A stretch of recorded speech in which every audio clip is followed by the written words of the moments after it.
propongo en esta clase, esta es la tercera ya, previa a la última para llegar al examen que estamos cerca, hablar un poco de los corticoides, glucocorticoides, ¿no? Es un tema importante en el manejo porque es un tema que salva vidas, el simple hecho de saber utilizar las dosis o cuándo retirarlo, si ya venía utilizando un paciente corticoides, ¿no? Entonces es muy importante el manejo del tema, y a pesar que de repente muchos no le dan la debida importancia, pues puede ser importante a la hora de una decisión que puede salvar una vida, ¿no? Así que es importante tener mucha atención. Siempre les pongo las bibliografías aquí y cada diapositiva. Esta es una guía importante de manejo de corticoides, y un artículo importante del año pasado sobre el manejo de corticoides en algunas enfermedades en cuidados intensivos, ¿no? Que es importante tener en cuenta cuándo reconocer y en qué momento utilizar.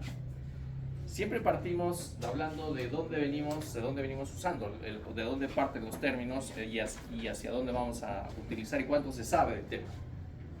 Por ejemplo, hablar de glucocorticoides, tenemos que remontarnos al año 1935, en el que Kendall investigaba justamente estas sustancias, porque en ese tiempo no sabía definir de qué se trataba. Lo aisló y lo consiguió identificar después, posteriormente, el nombre como cortisona, que toma el nombre justamente de corteza suprarrenal, corteza de la glándula adrenal, ¿no? Se estaban utilizando, y él empezó a utilizar unos extractos de glándulas suprarrenales, ¿no? De porcinos, pero ya se utilizaba en ese tiempo, conjuntamente con Kendall, otros investigadores utilizaban, le llamaban a las sustancias que habían investigado dentro de la glándula adrenal de animales, entre ellos porcinos, varias sustancias que las identificaban con letras de la A, B, C, D, hasta la sustancia número 30. No tenían claro de qué sustancia era la que se utilizaba, por ejemplo, en pilotos de aviones, pilotos alemanes, que mejoraban su rendimiento de vuelo, ¿no? Mayor tiempo de vuelo, menores efectos negativos durante el vuelo, y podía tener una ventaja sobre el enemigo. ¿Listo? Entonces se inyectaban estos extractos, estas sustancias, sin saber exactamente cuál era, pero les marcaba una diferencia. Es por eso que se empezaron a utilizar ya estos extractos de glándulas para lo que se llamaba la enfermedad de Addison, de Thomas Addison en ese tiempo. ¿Listo? Que mejoraban notablemente, ya habían identificado clínicamente de qué enfermedad se trataba, y por eso tomaba el nombre, ¿no? de quien lo descubrió, que poco a poco, como sabemos, los epónimos irán desapareciendo.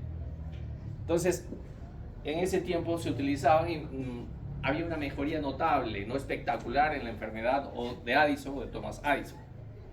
Para 1949, otro investigador, Hensch, conjuntamente con Kendall, utilizaron, ya no, estas sustancias llegaron a identificar ya no solamente como varias de ellas, sino una en especial, la sustancia E. Y es más, identificaron y usaron una dosis en especial que era 100 miligramos. Y utilizarla en pacientes que tenían artritis reumatoide, pacientes con enfermedad autoinmune, no tenían una mejoría espectacular, ¿no? Pensaban que con eso era la cura para estas enfermedades autoinmunes, entre ellas la artritis. A partir de allí, por su actividad, que vieron actividad inmunosupresora, antiinflamatoria, se empezaron a utilizar en otras enfermedades, por ejemplo el lupus eritematoso sistémico, con mejoría notable. Pero ¿qué pasó? Justo esto les permitió a Kendall y Hensch, ¿no? Ganar el premio Nobel de Medicina y Fisiología en 1950. Pero 3 años después, justamente lo publicó Hensch en esta revista, que era importante para la época, que no todo era como se esperaba, que había que algunos pacientes, en vez de mejorar, empeoraban y fallecían. Complicaciones como, por ejemplo, que aparecían pacientes que estaban tratándose para un lupus y presentaban tuberculosis, o pacientes que presentaban úlceras gástricas o pépticas, o hemorragias digestivas y los llevaba a la muerte, o pacientes que se fracturaban fácilmente y tenían osteoporosis, o se reactivaba una sífilis que posiblemente lo tuvo, ¿no? Y pacientes que debutaban con psicosis, ¿no? Y perdían la memoria. Entonces no todo era lo que se esperaba. ¿Y qué surgía? Y en este momento se determinó que había que tener especial cuidado en el manejo de los corticoides en ciertos pacientes. que justamente presentaban eventos adversos. Y esa es la otra cara de la moneda, y hay que saberlo por eso utilizar, y cuándo utilizar, y a qué dosis utilizar. Esto ya lo conocen, simplemente recordar que tenemos dos clases de corticoides, o de corticosteroides, o esteroides, mejor dicho, esteroides, para dividirlo en dos. Los corticosteroides, que son los glucocorticoides, ¿no?, con la producción de cortisol y sus derivados, los mineralocorticoides, como la acción de la aldosterona, la fludrocortisona, y los andrógenos, ¿no? Todos derivan del colesterol, ¿no?, como ya sabemos. Ya sabemos las zonas donde se fabrican, y el cortisol como primera hormona o sustancia que se había identificado. A partir de ello se creó sintéticamente la hidrocortisona, ¿no? Y particularmente esta hidrocortisona es el corticoide de mayor, de acción glucocorticoide endógeno de mayor actividad. A partir de allí se crearon otros corticoides sintéticos. Y siempre les pongo el ejemplo que a algunos les encanta ya desde ahora, yo he visto hasta recomendar a familiares y apenas se gradúan, dale para una infección respiratoria, una faringitis, una bronquitis, dale pues una amoxicilina o una penicilina, si es parenteral, junto con su dexametasona, ¿no? Y me lo siguen preguntando hasta el día de hoy, si está bien darle siempre así, porque como sabemos los corticoides tienen una acción antiinflamatoria. Pero no solamente es antiinflamatoria, ¿no?, sino también tiene una acción inmunosupresora. Y usar dexametasona, si bien es un corticoide sintético, es el más potente de todos y con larga duración, 3, 4, 5, 6 días. Por lo tanto, si generalizamos y copiamos recetas, y no lo hacemos de forma razonada, dar esta receta puede generar más bien que el paciente empeore, ¿no? De repente al inicio puede estar con una mejoría, pero después empeora y lo puede complicar, llevarlo a una neumonía, ventilación mecánica, la UCI, es más, si es un adulto mayor, peor, ¿no? Entonces, cuidado con el uso de esos combos, ¿eh?, que les encanta a algunos, y esa costumbre hay que quitarlo. No se debería indicar en sí ningún corticoide, ¿no?, salvo que tenga una indicación clara, ¿no?, una enfermedad, pero no para una infección respiratoria, ¿no?, justamente porque puede exacerbarla. El ritmo circadiano, ya lo conocen, el ritmo circadiano. ¿Dónde se produce el ritmo circadiano? ¿No? En el núcleo supraquiasmático del hipotálamo anterior, ¿no?, hay un ritmo que justamente a través de la retina y los receptores de la luz solar, apenas lo hay, pues va a generar una respuesta que se va a producir, o el mismo estrés, una respuesta en el hipotálamo para producir la hormona corticotrofina, ¿no?, liberadora de corticotrofina sobre el hipotálamo anterior, y esto va a generar la producción de ACTH para que en la hipófisis la glándula suprarrenal generar la producción de cortisol. Pero como sabemos, los corticoides no solamente tienen acción glucocorticoide, ¿no?, o sea, a producir cortisol, también tienen acción mineralocorticoide. No todos, pero la gran mayoría sí, dependiendo también las dosis. Puede ser que tengan a dosis estándar o bajas, no tienen una acción nula de mineralocorticoide, pero dosis altas sí la tienen. A ver. Bueno, continuamos. Ojalá que no pase. Bueno, ya, ahora sí. Gracias. Entonces, si estamos hablando de la acción mineralocorticoide, ya sabemos que cuando baja la presión arterial y es sensado por las células yuxtaglomerulares del riñón, se va a emitir una respuesta, ¿no? Se va a producir una respuesta igual cuando hay una menor entrega de sodio y es sensado, en el riñón es sensado por la mácula densa y aumenta el tono simpático. Va a generarse la producción de renina. Y esto va a generar, ya sabemos, justamente en el hígado se produce el angiotensinógeno, y por acción de la renina lo convierte en angiotensina 1, y por acción de la enzima convertidora de angiotensina la convierte en angiotensina 1 a 2. Y esto va a hacer que se libere la aldosterona y que tiene receptores especiales, dependientes justamente receptores para la aldosterona, que genera un complejo proteico aldosterona y su receptor, y hay canales dependientes de sodio y canales dependientes de potasio, que es el famoso ROMK, ¿no?, que son dependientes en la retención de sodio y agua y en la excreción de potasio. Eso es importante reconocer porque hay algunos que tenemos que utilizar con acción mineralocorticoide y en otros casos no. ¿Listo?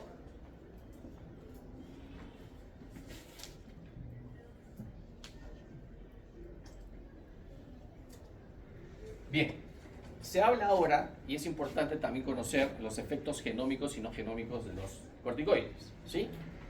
Porque mucho se ha avanzado en el conocimiento de los corticoides como hormonas, en el que tenemos, por ejemplo, un glucocorticoide que no va solo en la circulación sistémica una vez que se ha producido en la glándula adrenal, sino que va ligada a una proteína, ¿no? La transcortina o globulina ligada al glucocorticoide, que va por la circulación sistémica y llegado a una célula efectora va a pasar a través de la membrana celular y va a pasar en este caso como S, hormona esteroidea o cortisol. Una vez que ingresa al citoplasma, ¿no? Que es donde se dan los eventos no genómicos, se le va a unir estas famosas proteínas chaperonas, ¿no? Chaperonas de choque térmico de 70 y 90 daltons. Chaperonas, ¿por qué? Porque justamente custodian a este glucocorticoide que se une a su receptor y forma un complejo proteico, glucocorticoide receptor, y lo van a custodiar para evitar que se desnaturalice en situaciones de estrés, de privación de oxígeno, glucosa, y si tiene que repararlas, las repara estas proteínas chaperonas, y si tiene que desnaturalizarlas, degradarlas y eliminarlas, lo va a hacer. Entonces de esas se encargan conjuntamente con la inmunofilina y va a hacer que este complejo glucocorticoide receptor no sufra daños o lo reparen. ¿Para qué?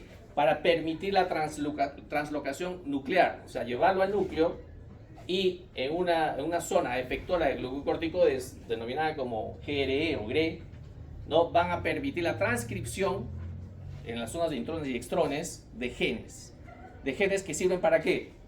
Para producir proteínas que van a generar una acción antiinflamatoria o inhibir genes que inhiben acción proinflamatoria, pero a la vez va a generar genes que pueden estar implicados en la respuesta clínica con generación de eventos adversos.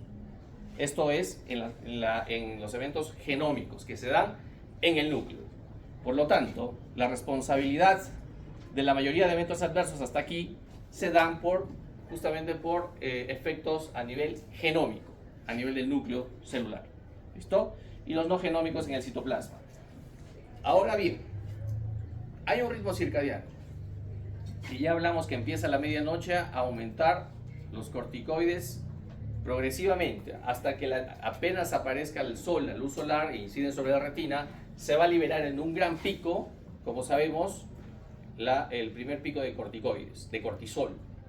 ¿Listo? Y en un segundo momento, a las 4 de la tarde aproximadamente, un segundo pico de menor intensidad, que esto no es derivado de la luz solar, sino de los alimentos y en algunas situaciones de estrés a ese momento. ¿Listo? Entonces, si yo quiero dar un tratamiento sustitutivo, por ejemplo, es una paciente que no produce un cortisol, ¿no? Ya sea una hiperplasia congénita suprarrenal en niños o de repente es una insuficiencia suprarrenal en adultos, pues daré mi tratamiento sustitutivo en la primera hora de la mañana, 8 de la mañana, o dividida en dos dosis entre 8 de la mañana y 4 de la tarde, que es lo que le llaman la división de la terapia en dosis de 2 tercios, 1 tercio, ¿no? Eso se puede utilizar, quizás se utilizó bastante en la enfermedad de Addison o la insuficiencia suprarrenal primaria, pero se prefiere utilizar más que nada las dosis únicas de 8 de la mañana para evitar el olvido muchas veces en los pacientes. Y porque el pico más alto es en la mañana, 8 de la mañana, 8 y media de la mañana. ¿Listo? Ahora bien, esto ya hablamos de los efectos genómicos de los corticoides. ¿Qué sucede? Tienen un tiempo de acción largo, al menos 30 minutos. Miren, en comparación con los no genómicos son de menor duración. Por lo tanto, esto también está implicado en la generación de la duración o en la generación de eventos adversos con el uso de corticoides, sobre todo si uso algunas dosis, como vamos a ver. Hay un efecto cuantitativo saturable de receptores de corticoides. Por ejemplo, si yo utilizo prednisona, que es el corticoide más utilizado para ensayos clínicos, la prednisona, porque es barato, se ha utilizado muchísimo, se conoce más de esta tableta porque viene vía oral. Si damos una dosis menor a 7.5 miligramos por día, la saturación de receptores va a ser inferior al 50%. Pero si yo le doy entre 7.5 y 30 miligramos al día, va a haber una saturación de los receptores que va del 50 al 100%. Pero si llego a 30 miligramos, prácticamente llego al 100% de saturación de receptores. ¿Qué significa esto? que si yo le doy a un paciente una dosis de 30, 40, 50, el efecto ya está saturado de receptor y voy a tener su actividad, su acción, su efecto terapéutico total, con la dosis que puede ser sin variación 30, 40, 50, 60 o más dosis. Hay un efecto directo que hemos visto que es la translocación nuclear, ¿no? Justamente una translocación a nivel del núcleo con transcripción de proteínas.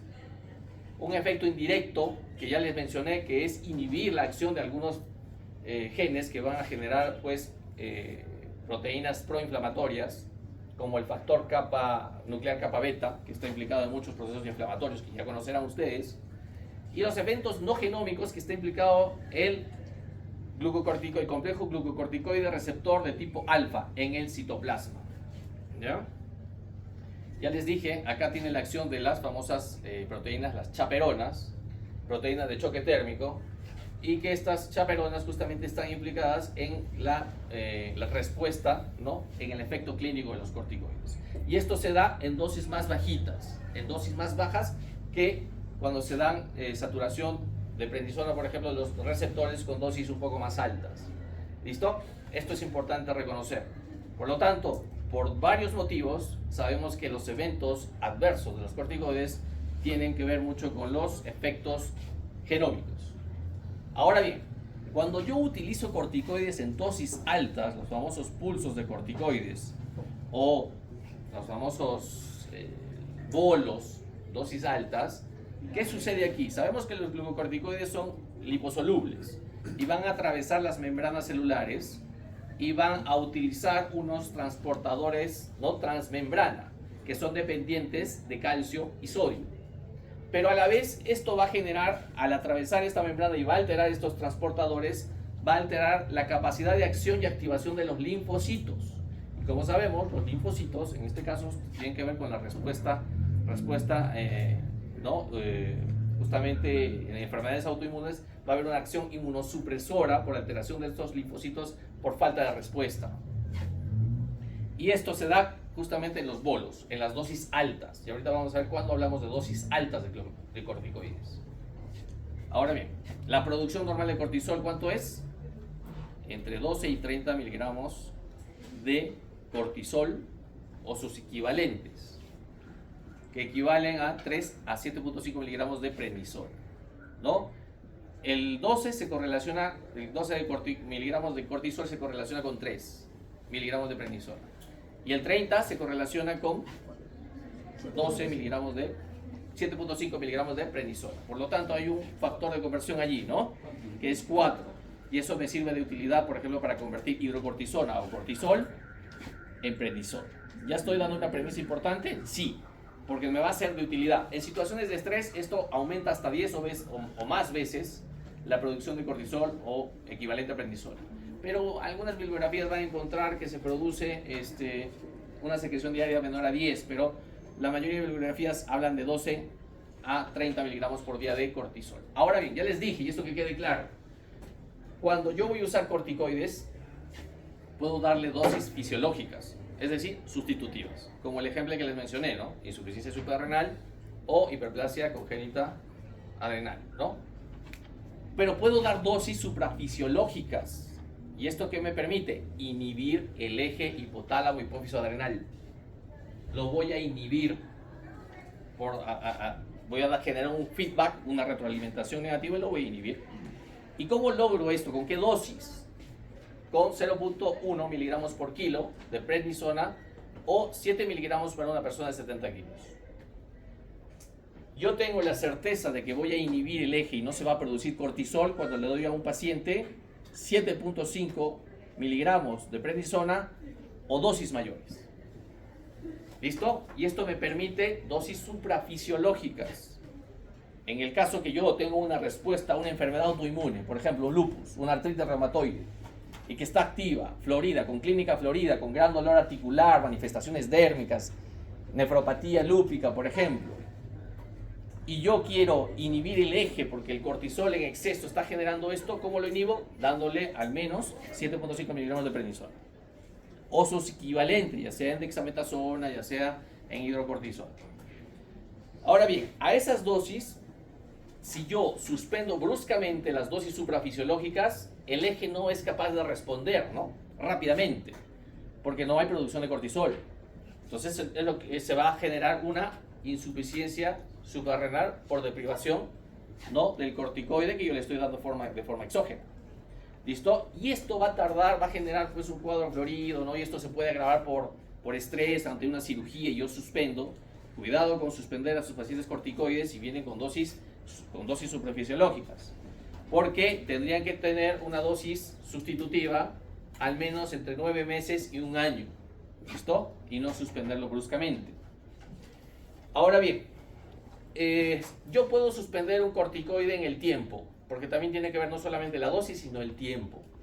Si el tiempo de corticoide yo le doy de forma exógena menor de 3 semanas, y con seguridad menor de 2 semanas, no va a haber ningún problema de generar algún tipo de privación o insuficiencia suprarrenal por falta de respuesta del eje. Pero si yo le doy dosis de 7.5 miligramos de prednisona o sus equivalentes o más, y por más de 3 semanas, ojo allí, voy a tener cuidado, porque si no, si quiero retirar el corticoide, tengo que hacerlo de forma gradual, lenta, con escalas de tapering o de disminución gradual de corticoides. ¿Listo? Si uso corticoides tópicos, ¿no?, pueden retirarse gradualmente si son menos de 2 semanas. Pero si son de 2 semanas a más, los tópicos también tienen que retirarse gradualmente. Cuidado, sobre todo los de alta potencia, como vamos a ver. Ahora bien, este cuadro es muy importante porque lo van a encontrar en diferentes bibliografías y ha sido preguntas innumerables en los exámenes, porque es en el manejo de corticoides. Si yo quiero intercambiar un corticoide que le estoy dando vía endovenosa a un paciente, así sea dosis sustitutivas fisiológicas o dosis suprafisiológicas, yo quiero cambiar de un endovenoso, una vía endovenosa a una vía oral o viceversa, tengo que conocer la actividad antiinflamatoria. Sí, la actividad inflamatoria, pero usando corticoides, la actividad antiinflamatoria tomando como valor de referencia 1, que es de la hidrocortisona o el cortisol. Y en base a esta unidad de referencia, la actividad antiinflamatoria de la prednisona es sobre 4 en relación a 1, prednisolona de 4 en relación a 1, de metilprednisolona de 5, dexametasona de 25 y de betametasona de 25. Entonces, para entenderse, miren aquí, en esta parte de dexametasona y betametasona, miren cuánto tiene el tiempo de vida media. 54 horas a quienes les encanta ponerse dexametasona intramuscular o parenteral. Larga duración. Estos son los de mayor duración. Entonces, si yo quiero convertir prednisona de 50 miligramos, ¿no?, y lo quiero convertir a vía oral a una vía parenteral endovenosa con hidrocortisona, la prednisona de 50 tengo que multiplicarlo por su actividad antiinflamatoria, que es 4, ¿no?, en relación a 1, que es la hidrocortisona. Entonces 50 por 4 serán 200 miligramos de hidrocortisona. Si yo quiero más bien convertir hidrocortisona a prednisona de endovenosa a vía oral, el 200 lo divido entre la potencia antiinflamatoria de la prednisona, que es 4, sería 50, ¿no?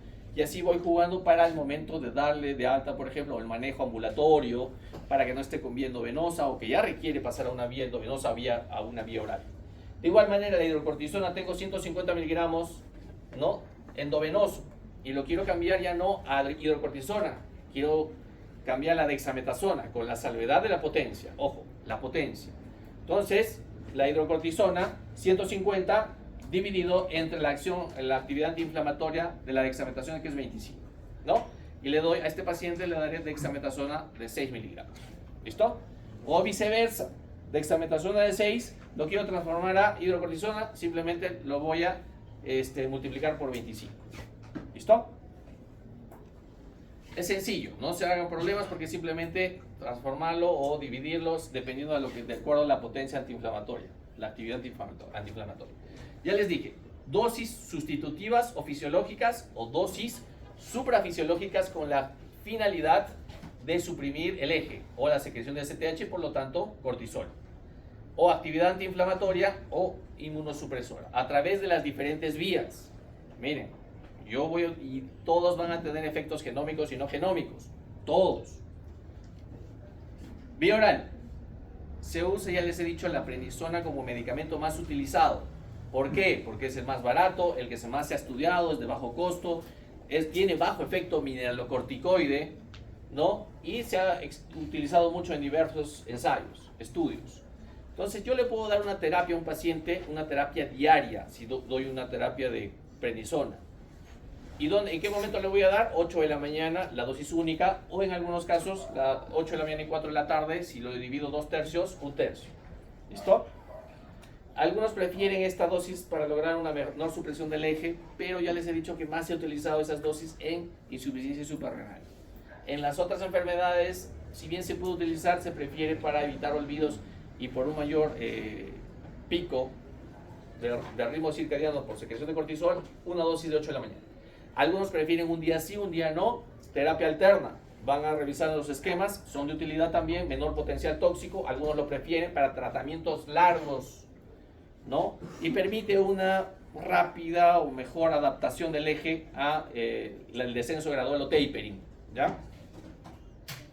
Ahora bien, este es un tema aparte, el tema de la pulsoterapia. ¿Listo? ¿Cuándo voy a utilizar pulsos de corticoides? Y ustedes van a ir cuando hagan el internado y más adelante se van a dar cuenta que algunos pacientes vienen pulsándose, o que requieren pulsos, o que después del pulso, ¿qué continúa? ¿Qué le doy a mi paciente? Entonces, voy a usar pulsos de corticoides por vía endovenosa. ¿Y cuál es el corticoide que se utiliza? Normalmente es el que más se utiliza, la metilprednisolona. ¿Listo? En la dosis de 1 gramo, o si quiero por kilo de peso, 15 miligramos por kilo. ¿Listo? Hay que pasar en una infusión de 1 a 3 horas. Hay que demorar en la infusión. Hay eventos menores, efectos adversos menores, que puede haber cefalea, náuseas, vómitos, trastornos visuales, pero puede haber eventos mayores, pero son pocos. Por ejemplo, infecciones, ¿no? Puede haber, dependiendo del paciente, ¿no? Como ya le pasó a Kendall y Hench, ¿no? Estaban tratando un lupus y se activó una tuberculosis. Shock anafiláctico, trastorno de ritmo cardíaco, accidentes o trastornos neuropsiquiátricos, y puede haber muerte súbita dependiendo de la velocidad de infusión. Es raro, pero sucede. En menos de 90 minutos es mejor demorarnos un tiempo entre 90 y 180 minutos, ¿no? Idealmente con una bomba de infusión, y normalizar el potasio, ¿no? Porque a estas dosis tiene un efecto mineralocorticoide, ¿no? Por acción de la aldosterona. ¿Listo? Puede haber hipopotasiemias, hipokalemias, y hay que corregir previamente antes de dar los pulsos. ¿Qué sucede después del pulso? Que le doy entre 3 y 5 días, no más. No es recomendable más de 5 días, pero una vez que yo paso los 3 o 5 días, le voy a dar una terapia oral de mantenimiento, que es 1 miligramo por kilo día. En este caso estoy hablando de prednisona, porque siempre me preguntan, ¿de qué corticoide están hablando? Prednisona siempre estoy hablando. Pero los pulsos, el más utilizado de forma endovenosa, metilprednisolona. Ahora bien, este cuadrito es muy importante. ¿Y por qué les digo muy importante? Y por eso me demoro un poco más en este cuadro. Porque son las primeras, las principales o más frecuentes enfermedades en las que hay evidencia en la utilidad de los corticoides, que requieren de repente, no solamente de repente pulsos, sino un esquema ya estudiado que va a permitir una mejoría clínica y que va a permitirle salvar la vida del paciente. Pero hay que saberles utilizarlo oportunamente. Si el paciente pues está ya al borde de un paro cardiorrespiratorio, esto será pues para darle el puntillazo final, ¿no? Hay que saberlo utilizar cuando el paciente todavía tiene una evolución desfavorable, y allí, antes de que se complique más, hay que utilizarlo. Por ejemplo, si yo tengo tumor del sistema nervioso central, le voy a dar corticoides. Por ejemplo, está probado que la dexametasona, ¿no? de 6 a 44 miligramos cada 24 horas tiene utilidad. La meningitis bacteriana también tiene utilidad, ¿no? La dexametasona. En la primera semana, de 0.4 a 0.6 miligramos. Esto permite que el antibiótico tenga una mejor biodisponibilidad en el sistema nervioso central. ¿Listo?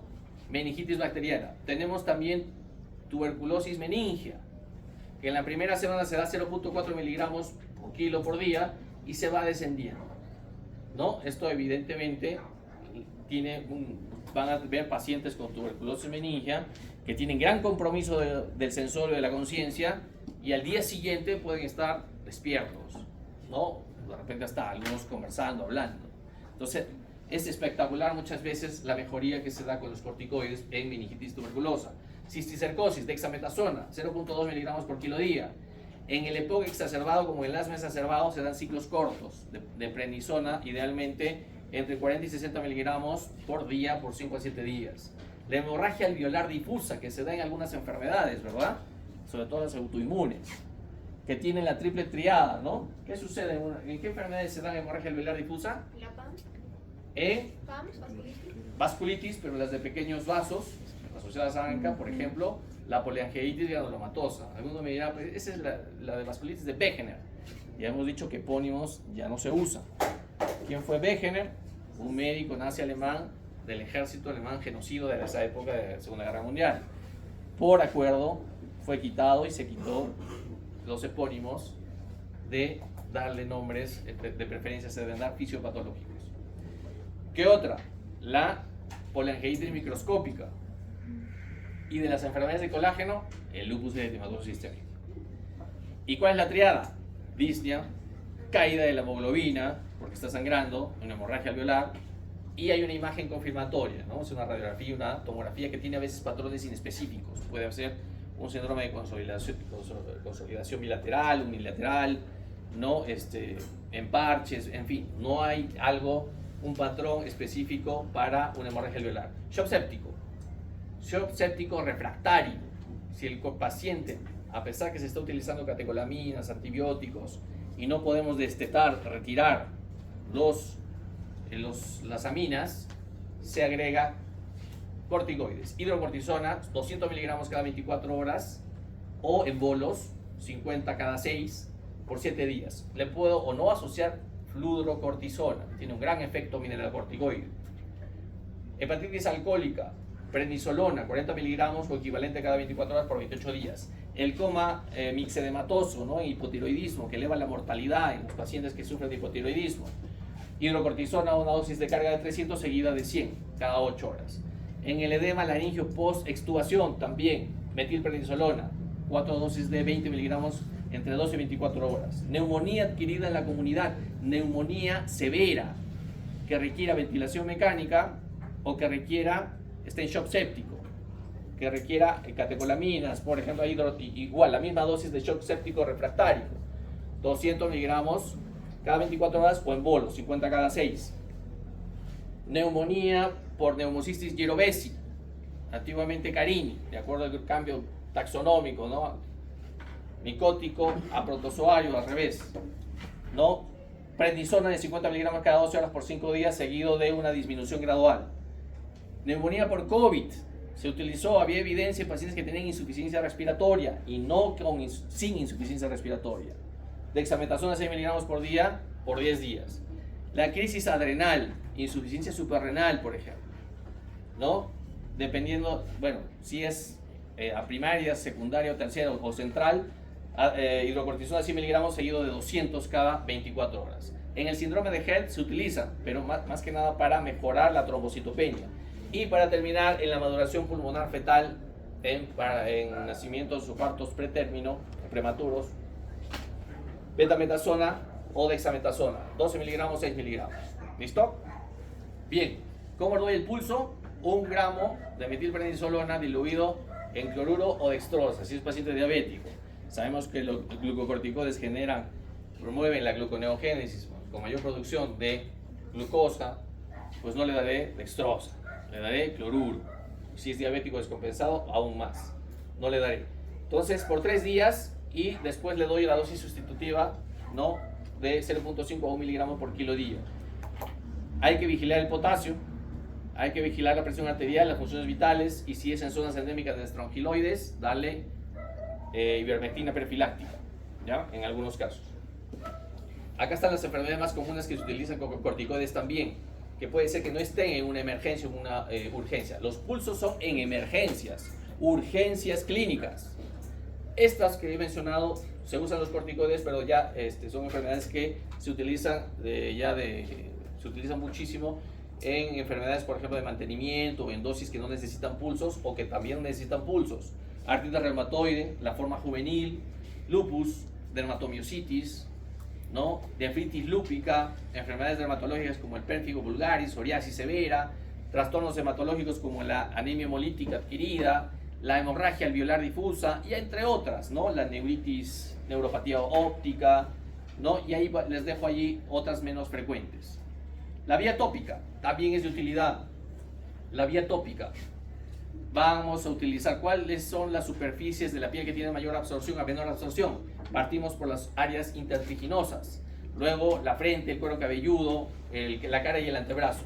Las curas oclusivas también son de utilidad. Permiten la ventilación, pero potencian la absorción hasta 10 o más veces, ¿no? Cuando sean enfermedades, por ejemplo, en algunas enfermedades que se pueden utilizar. Lesiones, dermatitis atópica, dermatitis de contacto, eczemas, en fin, hay varios. Los niños absorben mejor a través de la piel los corticoides. Ahora bien, cuando ustedes quieren dar para una picadura de mosquito o le quieren dar para una psoriasis severa, ¿qué corticoide van a utilizar por vía tópica? Acá están las vía tópica. O si yo quiero utilizar corticoides sistémicos, aquí les dije que hay una acción glucocorticoide y una acción mineralocorticoide. ¿Listo? ¿Cuáles son los corticoides que tienen acción glucocorticoide y con alta acción mineralocorticoide? La fluorocortisona. Vía de administración oral. Cuidado. Acción media de mineralocorticoide, hidrocortisona, cortisona. Acción baja, prednisona, prednisolona. Ya sabemos que la prednisolona es el metabolito activo a nivel hepático de la prednisona. Metilprednisolona tiene actividad nula mineralocorticoide. Pero yo les dije que había que vigilar el potasio y el sodio para vigilar la presión y el agua. Las dosis altas sí tienen una acción mineralocorticoide, pero en dosis estándar, dosis bajas, tiene una acción nula mineralocorticoide. Y hay otro, ¿no? La triamcinolona, parametasona, hexametasona, metametasona. Los tópicos. ¿Cuál es el corticoide tópico de mayor potencia? Que yo le daría una psoriasis severa, por ejemplo, con lesiones descamativas, eritematosas, ¿no? Le daré un clobetasol, ¿no? Que tenemos en el mercado. Una acción alta también de potencia glucocorticoide, tenemos las betametasonas. Pero si yo quiero de una acción débil, ¿no? Baja, la hidrocortisona. La hidrocortisona por vía tópica. Hay que recordar, por vía sistémica la hidrocortisona es de acción rápida, es el más rápido quizás de todos los corticoides. Por eso se utiliza muchísimo, por ejemplo, en shock séptico refractario, ¿no? Como habrán visto, en crisis adrenal, ¿no? En neumonía severa, ¿no? Entonces hay que tener cuidado en qué momento utilizo la hidrocortisona. Y ya sabemos esto, simplemente recordar el efecto antiinflamatorio, inmunosupresor, antialérgico de los corticoides que inhiben la producción de citoquinas de la 1 a la 12. Factor de necrosis tumoral, interferón gamma, en fin, ya lo conocen, evitan la acumulación de neutrófilos, macrófagos, toda la cascada inflamatoria que se puede dar, ¿no? Óxido nítrico, evita la vía de la lipoxigenasa, el COX-1, la fosfolipasa, en fin, tiene varias acciones que aquí se los muestro. Igual induce la apoptosis de eosinófilos, ¿no? También. Y la acción que justamente que Kendall y Hensch habían visto, ¿no? Que este era el mecanismo fisiopatológico. Por ejemplo, ¿qué sucedía con los hidratos de carbono? Yo les he dicho, hay mayor gluconeogénesis hepática, con mayor producción de glucosa y almacenamiento del glucógeno a nivel muscular. Se pierden proteínas, se desnaturalizan proteínas a nivel muscular, por eso hay sarcopenia, debilidad muscular en los pacientes que consumen corticoides. Hay lipólisis a costa de mayor gluconeogénesis, hay insensibilidad a la insulina, por eso el paciente tiene alta glucosa y resistencia a la insulina, tiende a haber subida de peso, ¿no? A nivel cardiovascular aumenta la presión arterial, hay efecto inotrópico y cronotrópico positivo. A nivel de la sangre mayormente hay mayor producción de eritropoyetina, con mayor aumento del hematocrito, y a nivel del sistema nervioso central hay agitación, pérdida de memoria, psicosis, ¿no? Como lo describió Kendall y Hensch. Ahora bien, dosis alta de prednisona. Cuando hablamos de dosis alta, 1 miligramo kilo. Dosis media, 0.5 miligramo kilo. Baja, 0.1 miligramo kilo. Si yo uso carbamazepina anticonvulsivantes, van a modificar la biodisponibilidad de corticoides, lo puede alterar en el tiempo. Y si le doy warfarina, está anticoagulándose por una fibrilación auricular, un tromboembolismo pulmonar, va a hacer que se potencie la acción de la warfarina si le doy conjuntamente con corticoides. Cuidado, puede sangrar con facilidad del paciente y eso lo van a ver muchísimo. Cuidado, ¿de dónde va a sangrar de repente? De cualquier lado, digestivo, no urinario, ¿no? Entonces hay que tener cuidado y si tengo que dar protectores o inhibidores de bomba de protones, lo tengo que dar. Listo, este es el cajón más importante que llegamos aquí.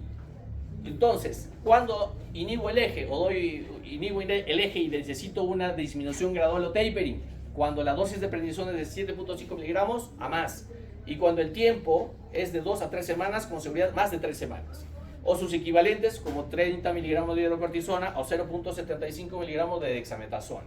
¿Listo? Que quede claro, lo he repetido hasta el cansancio, eso es lo más importante en el manejo de corticoides. Cuidado. Efectos adversos de Kendall y Hench. Le tenían miedo porque vieron que había una inhibición del eje, que había una atrofia de la glándula, un síndrome de Cushing, las estrías rosadas, ya que se les producía en los pacientes, ¿no? Por ejemplo, había activación de infecciones latentes como la tuberculosis, la hiperglicemia, debutaban con diabetes, sangrado digestivo. Hay quienes creen que los corticoides no generan gastrolesividad, ¿no? Alguien me dijo, no, yo me tomo dexametasona. Cuidado, y sin desayunar, cuidado. Sangrado gastrointestinal, pancreatitis, úlcera péptica, osteoporosis, ¿no? Pérdida del calcio del hueso, se pierde la masa ósea, necrosis aséptica de cadera, ¿no? Dislipidemia, hipertensión, trombosis, vasculitis también puede producir los corticoides, cuidado. Atrofia cutánea, disminución o retraso en la cicatrización de heridas, dermatitis, puede haber petequias, acné. Quieren darse el primer, segundo día del acné, atenúa y después empeora. Cataratas, glaucoma, retención de agua y sodio, retraso de la pubertad, retraso en el crecimiento fetal e hipogonadismo. ¿Listo? Y si yo quiero hacer un tapering, una disminución gradual del corticoide, ¿cuáles son los esquemas? Ya hemos dicho la dosis y el tiempo. Pero ¿cómo voy a disminuir? Yo tengo que disminuir, si le doy una prednisona a dosis superiores a 60 miligramos, disminuiré 20 miligramos por día cada semana. ¿Listo? Lo voy bajando. 60, 50. ¿Listo? Pero si ya yo lo tengo una dosis de prednisona entre 60 y 30 miligramos, ¿no? Digamos 50, lo voy bajando de 10 en 10. Perdón, era de 60 a 40, ¿no? La primera. La segunda, si está entre 30 y 60, le bajo 10. Entonces, si tenía 50, le bajaré la siguiente semana a 40. ¿Ya? Cuidado. Es simplemente eso para recordar. 5 miligramos le voy bajando por semana si la dosis es entre 35 miligramos de prednisona. Y algunos dirán, no me voy a acordar esto. Ya, bájale el 10 al 20% de dosis cada semana o cada 2 semanas. ¿Listo? Esa es otra forma. Algunos prefieren ese esquema. Entonces, como todo, hay una excepción a la regla. Si yo le doy a un paciente menos de 5 miligramos, más de 3 semanas, puedo suspenderlo sin necesidad de un tapering.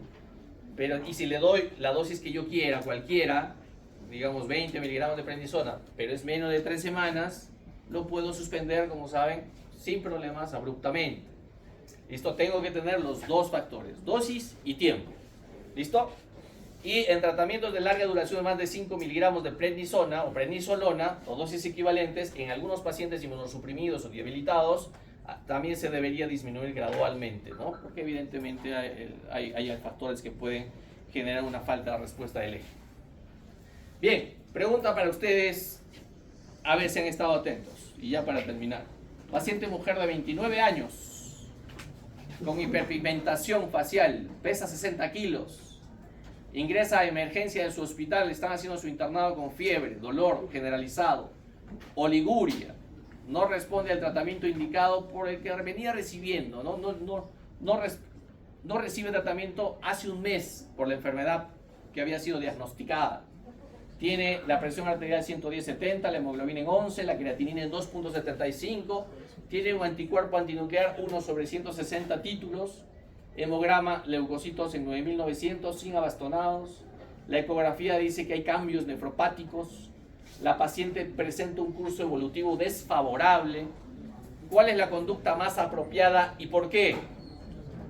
Le voy a dar hidrocortisona 50 cada 6 endovenoso, metilprednisolona 15 miligramos por kilo cada 24 horas, vía endovenosa, hidrocortisona 100 miligramos endovenoso en bolo, luego 200 cada 24, metilprednisolona 1 gramo día por 3 a 5 días, prednisona 60 miligramos, 40 miligramos a las 8 de la mañana y 20 miligramos a las 4 de la tarde.